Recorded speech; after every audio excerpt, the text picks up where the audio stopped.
Security forces in Mogadishu have ended a night-long siege at a hotel by 5 extremist attackers that left 23 people dead and more than 30 injured. The group stormed the building after a suicide car bomber detonated an explosives-laden vehicle at the entrance gate on Saturday afternoon.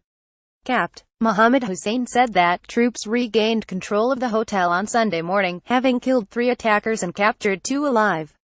Police said security forces had rescued 30 people, including a government minister, from Mogadishu's Al-Shabaab hotel. Among the dead were a mother and 3 children, including a baby, all shot in the head, Hussein said.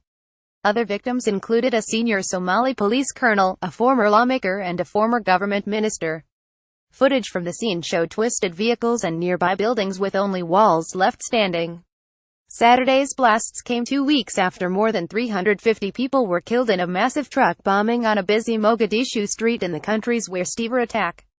Al-Shabaab, Africa's deadliest Islamic extremist group, quickly claimed responsibility for Saturday's attack and said its fighters were inside the hotel.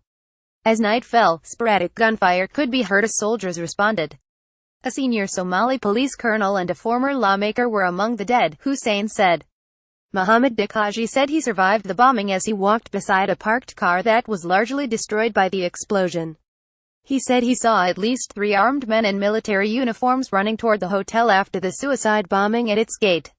I think they were Al-Shabaab fighters who were trying to storm the hotel, he said, lying on a hospital bed. He suffered small injuries on his shoulder and skull from flying glass. Witnesses in some previous attacks have said Al-Shabaab fighters disguised themselves by wearing military uniforms.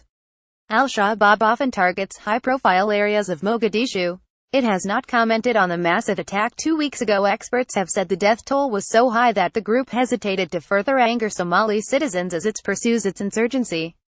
Since the blast 2 weeks ago, President Mohamed has visited other countries in the region to seek more support for the fight against the extremist group, vowing a state of war.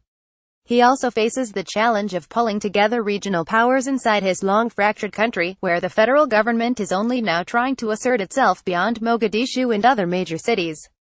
A 22,000-strong multinational African Union force in Somalia is expected to withdraw its forces and hand over the country's security to the Somali military by the end of 2020. In recent months, U.S. military officials and others have expressed concern that Somali forces are not yet ready. The U.S. military also has stepped up efforts against Al-Shabaab this year in Somalia, carrying out nearly 20 drone strikes as the global war on extremism moves deeper into the African continent.